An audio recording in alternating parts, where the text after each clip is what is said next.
Hello, welcome to 15 Minutes of Consulting Best Practices. My name is Maria Isabel Rios. I'm joined by David A. Fields. Hello, David. Hi, Isabel. It's good to see you. It must be Monday because I get to see you. Exactly. And half of April already has gone by, which is unbelievable. All right. Welcome to all of you who are join us regularly or who are new to this format. We're delighted that you're all here. If you're live, hi, John. Thank you for anticipating that we were going to ask you to say hello.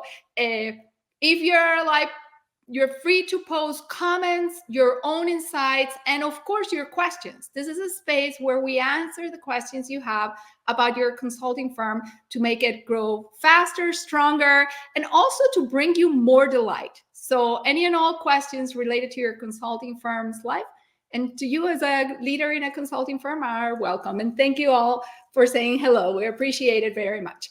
It takes us a minute to see your comments. So we generally start with questions that were submitted. And having said that, Deidre laid out all the questions for us. So let's see what's the first one that was submitted ahead of time. This question is from Zach, and it is for you, David. Okay. Zach says, I'm taking over responsibilities for some clients from more senior people in our firm. What's the best way to do that so it's a smooth transition for the client that might be used to doing things in a certain way? Right. Okay. So I actually got to see this one in advance, which was nice. So it's a really interesting situation. And my first comment back to Zach is good on you for taking over the clients. It obviously shows your firm has faith in you. So that's excellent. And what I would suggest is you set up a conversation with the lead at the client, whoever the most senior folks are, and set up a conversation that's separate from the main project. And you basically want to say, look, because there'll be some sort of introduction, of course, and presumably you're already on the project team, so you're just taking over leadership. You say, look, everything that we're working on is going to continue as it was, going to continue apace. So no changes, no worries there. But let's have a kind of a meta discussion about the project, about how we as a firm are serving you, and then you go into that conversation. What's going well that you want to continue? What would you like to see more of, or what would you like to change? And having this type of conversation totally sets you up as the person now, so it makes that transition really clear. Oh, this is the person who's now in charge, and they're listening to my feedback and going to make the changes I want to hear. It also instantly deepens your relationship, which is what you need to do when someone else has owned that relationship. My suspicion, because you submitted the question, is you have some apprehension. And I would just remind you that a lot of your apprehension, your anxiety is upside down, meaning it's about you. Because even though it's a big change for you, you're stepping up and taking over clients. It's not really a big change for them. I mean, it's still the same consulting firm helping them. So that's my initial thoughts. Maria Isabel, anything you want to layer on, add, make it better? Yeah, not necessarily to make it better. I think you address really well what happens that it's client facing. I would encourage Zach to also have an internal meeting with the current lead and say, okay, tell me about David as a client. What are do's and what are don'ts? What have we learned working with David as a client? What works well? What landmines do I need to avoid? And how can I delight him? Right? Oh, you have Maria Isabel as a client. How does she work? What works well? What doesn't work well? So you ensure that the client doesn't get an experience that he already has moved on from, that he doesn't relive it again just because you didn't have enough context. So if I were Zach, I will take care of also making the client feel that you took the time to learn about them in the context of how the firm and the client work together. Yeah, I think that's a really good point. Bringing in not just the relationship, firm to firm, individual to individual, and showing that you know them. Yeah, I like that. That's excellent. All right, if you have follow-on questions related to that, you're like, oh well, yeah, but what about, or anything like, post it in the comments. We love answering that, or if that sparks something completely different for you, and have an idea or a question, throw it in the comments, and we'll answer that.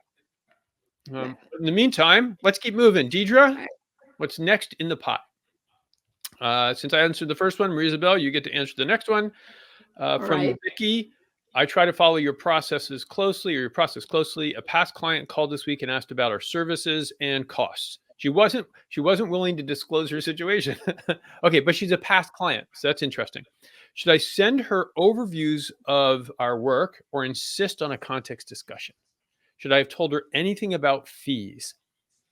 Wow. What do you think, Maria Isabel? Past client, so knows kind of the So drill. tricky, right? Yeah. Because you're hopefully offering value-based fees in all of your projects. And this is where this question becomes really interesting because they know you, they know your firm, but you don't have enough context to know what the right answer is to a pricing question or to a scoping question, and they're unwilling to share. So I think there's an element of respecting that the person she's speaking with wasn't ready for the context discussion yet, and to give information without giving absolutely detailed information, right? You can get general information and as to how you go about solving these types of problems, how you go about setting timelines, and what's a general range of fees. And I'm a fan of erring on the side of caution where you are giving fees without context, and think, okay, is this, say, mid five figures to high five figures, or mid five figures to low six figures? So you're not committing to a number and you're still giving a range. The other question I would ask is, what needs to happen so that your prospect that it's calling you is ready to enter into a context discussion? So if you're able to lay out the process that you would normally follow, share as much as you can without getting too into the weeds or too into details, because let's be frank, you're not prepared for that. And then address, okay, in terms of process, what needs to be happened so that you're actually comfortable giving me the details and having a context discussion with me so that I can make the proposal ready for you. And I am afraid, because I'm looking at David's image, that we've lost Oh, him. I don't know, David, are you here? I am. Can you hear me or not hear me? We can hear you. Your image is frozen, but that's Okay. okay. We can hear you. Well, Um, at least it, I'm not in one of those really goofy video faces. So we'll go with this, and then I'll jump out and then go back in. So Deidre, you can be prepared to deal with that. Um, I loved that answer so much. I love that you were like, okay, yeah, and how do we move this forward? How do we get from where you are now into the place where we're actually doing a context discussion? So that was excellent. And um, I think also something that you mentioned, which is great, is don't overshare. Share, meet your client where they are, right? That's right side up, but don't answer every question at this point, because when you answer every question, then they don't need to engage in conversation anymore, and then you're done. right. Projects are won through conversation, so make sure there's still stuff for them to answer. I saw John also asked a question. Right. And your question, John, it's very much related, right? You're saying, I'm often afraid to talk about pricing up front, lest I scare away prospects. How can I overcome that concern? Uh, and so part of it is how you structure your context discussion.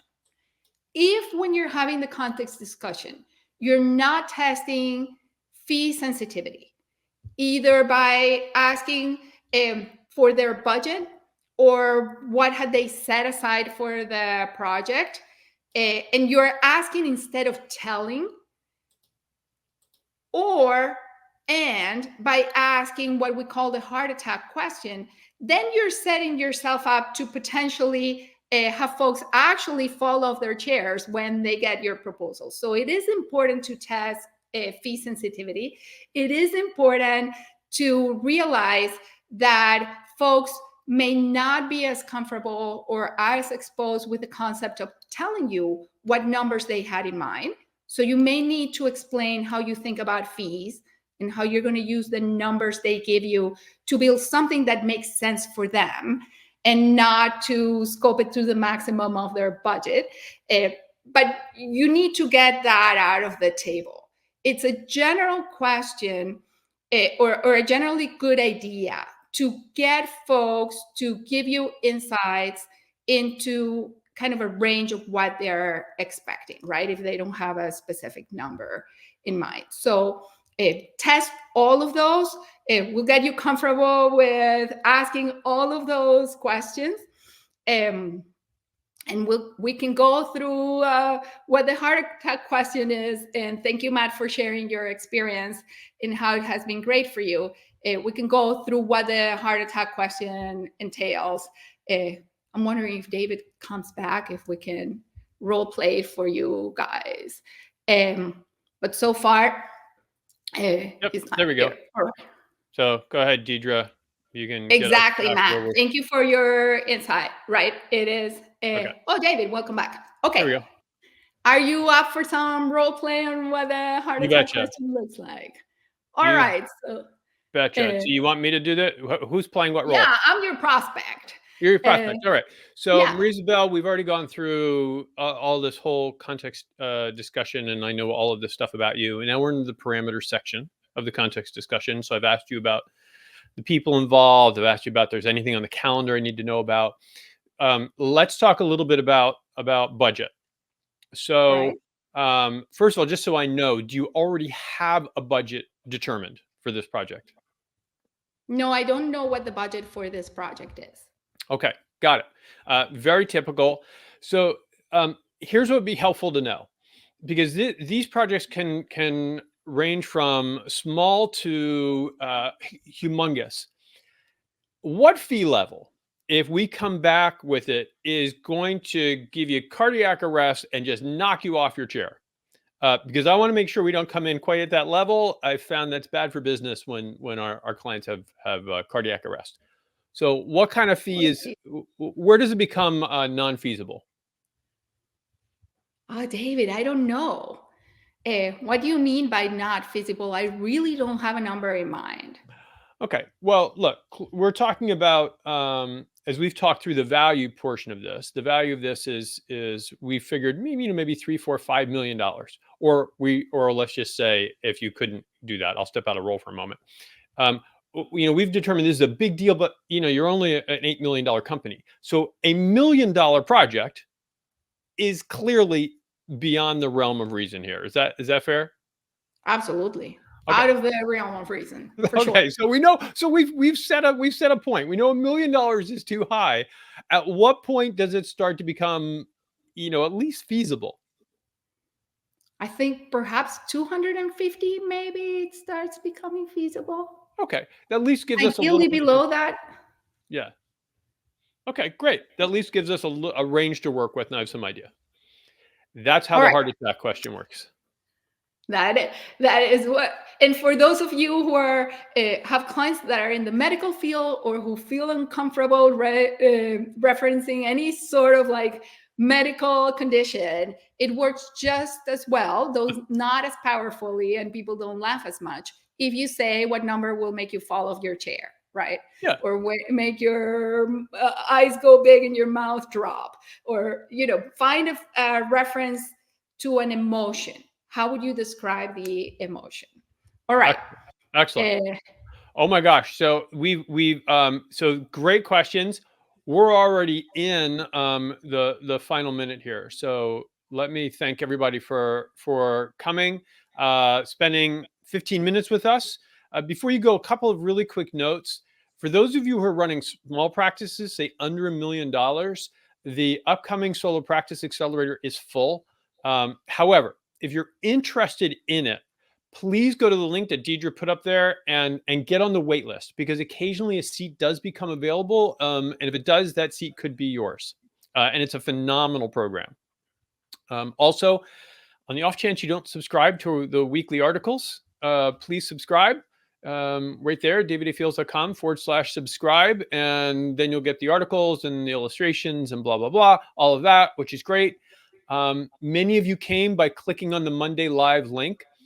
We recommend you just put it on your calendar for every Monday. And that way you'll be reminded and you get to spend 15 minutes with us discussing consulting best practices. So Marie-Isabelle, it's nice to see you. And for all of you, those of you here live or watching the replay, thank you for being here. I hope you have a fabulous week. And always remember, consulting is about them. It's about your clients. It's about your prospects. So give them value and give them kindness. And we will see you next week. Ciao.